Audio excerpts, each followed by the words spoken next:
നമസ്കാരം, ഞാൻ ഗോപിക. സ്പൈസി റെസിപ്പീസിൻ്റെ അടുത്ത വീഡിയോയിലേക്ക് എല്ലാവർക്കും സ്വാഗതം. നമുക്കെല്ലാവർക്കും അറിയാം, ഓട്സ് എന്ന് പറയുന്നത് വളരെ ഹെൽത്തി ആയിട്ടുള്ളൊരു ധാന്യമാണ്. അത് പ്രഷർ, ഷുഗർ, കൊളസ്ട്രോൾ അതേപോലെ വണ്ണമൊക്കെ കുറയാൻ ഒരുപാട് ഹെൽപ്പ് ചെയ്യുന്നു. അപ്പോൾ അതുകൊണ്ട് നമുക്ക് ഞൊടിയിടയിൽ തയ്യാറാക്കാവുന്ന ഒരു ഓട്സ് ദോശയുടെ റെസിപ്പിയിലേക്ക് പോകാം. ഞാനിവിടെ 250 ml 2 കപ്പ് ഓട്സ് ആണ് എടുത്തിട്ടുള്ളത്. നിങ്ങൾക്ക് റോൾഡ് ഓട്സ് ആണെങ്കിലും എടുക്കാവുന്നതാണ്. ഇതിനി മിക്സിയിലിട്ട് നല്ല ഫൈനായിട്ട് പൊടിച്ചെടുക്കണം.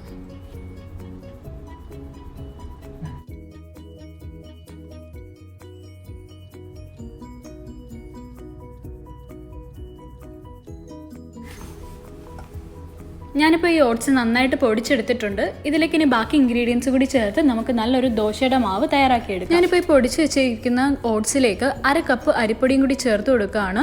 ഇതിലേക്ക് നിങ്ങൾക്ക് 1 കപ്പ് അരിപ്പൊടി വരെ ചേർത്ത് കൊടുക്കാം.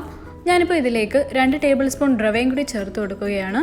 നമുക്കിനി ഇതിലേക്ക് ആവശ്യമായ ഉപ്പ് ചേർത്ത് കൊടുക്കാം. ഇതിൻ്റെ കൂടെ ഒരു 1/2 ടീസ്പൂൺ മഞ്ഞൾപ്പൊടി, 1 ടീസ്പൂൺ ഗരം മസാലയും 1 ടീസ്പൂൺ കുരുമുളക് പൊടിയും കൂടി ചേർത്ത് കൊടുക്കാം. ഇനി ഒരു ഫോർക്ക് ഉപയോഗിച്ച് നമുക്ക് ഈ പൊടികളെല്ലാം കൂടി നന്നായിട്ടൊന്ന് മിക്സ് ചെയ്ത് കൊടുക്കാം. നമ്മൾ അരിപ്പൊടിയുടെ ക്വാണ്ടിറ്റി കൂട്ടി കൊടുക്കും തോറും ദോശ ഒന്നുകൂടെ ക്രിസ്പായിട്ട് വരും. ഞാനിതിലേക്ക് ഇനി അരിഞ്ഞു വെച്ച പച്ചക്കറികൾ ചേർത്ത് കൊടുക്കുകയാണ്. ഞാനിവിടെ 2 അല്ലി വെളുത്തുള്ളിയും ഒരു ചെറിയ കഷ്ണം ഇഞ്ചിയും 1/2 കപ്പ് ക്യാരറ്റ് അരിഞ്ഞതും ഒരു ചെറിയ സവാളയും പിന്നെ 2 പച്ചമുളകുമാണ് എടുത്തിട്ടുള്ളത്.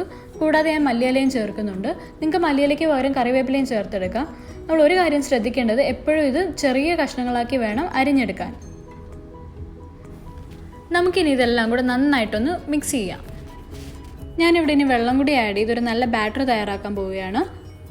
നമുക്ക് അല്പാൽപ്പമായിട്ട് വെള്ളം ആഡ് ചെയ്ത് കൊടുക്കാം. നമ്മൾ ഒരുപാട് വെള്ളം ഒരുമിച്ച് ആഡ് ചെയ്യേണ്ട ആവശ്യമില്ല. നമ്മൾ ബാറ്ററിൻ്റെ കൺസിസ്റ്റൻസി അനുസരിച്ചിട്ട് വെള്ളം ആഡ് ചെയ്ത് കൊടുത്താൽ മതിയാവും. ഞാനിപ്പോൾ ഇവിടെ നമ്മുടെ സാധാരണ ദോശമാവിനെക്കാട്ടിലും കുറച്ചുകൂടെ ലൂസായിട്ടുള്ള ദോശമാവാണ് തയ്യാറാക്കുന്നത്. ഈ ദോശമാവ് വെച്ച് കുറച്ച് കട്ടിയുള്ള ദോശയായിരിക്കും നമുക്ക് കിട്ടുന്നത്. ഇൻ കേസ് നിങ്ങൾക്കിപ്പോൾ കുറച്ചുകൂടെ കട്ടി കുറഞ്ഞ നല്ല നൈസായിട്ടുള്ള ദോശയാണ് വേണ്ടുന്നതെന്നുണ്ടെങ്കിൽ അതിനനുസരിച്ച് കുറച്ചുകൂടെ വെള്ളം ചേർത്ത് കൊടുത്താൽ മതി. പക്ഷെ ഒരുപാട് വെള്ളം ചേർത്ത് കൊടുത്താൽ ഇപ്പോൾ ഇൻ കേസ് നമ്മൾ നോൺ സ്റ്റിക്കിൻ്റെ തവയല്ല ഉപയോഗിക്കുന്നതെന്നുണ്ടെങ്കിൽ ആ ദോശ തവയിൽ ഒട്ടിപ്പിടിച്ചിരിക്കാൻ സാധ്യതയുണ്ട്.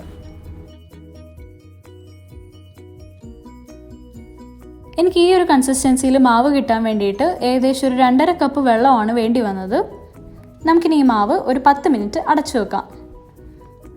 ഇപ്പോൾ 10 മിനിറ്റ് കഴിഞ്ഞിട്ടുണ്ട്. നമ്മുടെ മാവ് നേരത്തെക്കാട്ടിലും കുറച്ചുകൂടെ കട്ടിയായി വന്നിട്ടുണ്ട്. അപ്പോൾ ഞാൻ ഒരു 1/4 കപ്പ് വെള്ളം കൂടി ചേർത്ത് ഇതൊന്ന് ലൂസാക്കി എടുക്കുവാണ്.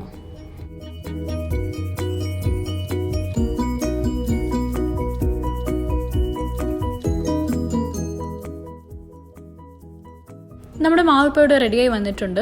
എനിക്ക് മൊത്തത്തിൽ 2.25 കപ്പ് വെള്ളമാണ് വേണ്ടി വന്നത്. നമ്മുടെ തവ ഇപ്പോൾ ഒരു മീഡിയം ഹീറ്റിൽ ചൂടായിട്ടുണ്ട്. നമുക്കിനി ഒരു തവി മാവ് ഒഴിച്ചിട്ട് അതൊന്ന് ഈവനായിട്ട് സ്പ്രെഡ് ചെയ്ത് കൊടുക്കാം.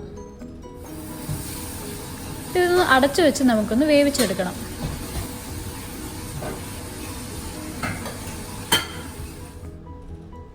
നമ്മുടെ ദോശയുടെ മുകൾ ഭാഗം ഇപ്പോൾ ഒന്ന് സെറ്റായി വന്നിട്ടുണ്ട്. ഇതിൻ്റെ മുകളിലേക്ക് നമുക്ക് ഇച്ചിരി നെയ്യ് തടവി കൊടുക്കാം.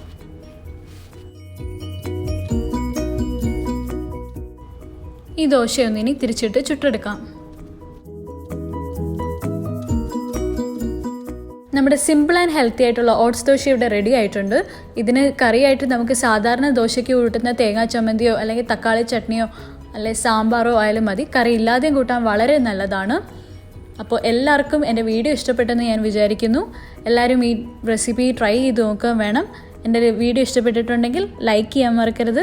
ചാനൽ സബ്സ്ക്രൈബ് ചെയ്യാത്തവർ സബ്സ്ക്രൈബ് ചെയ്യുക. അടുത്ത വീഡിയോ വരുന്നത് വരെ ബൈ.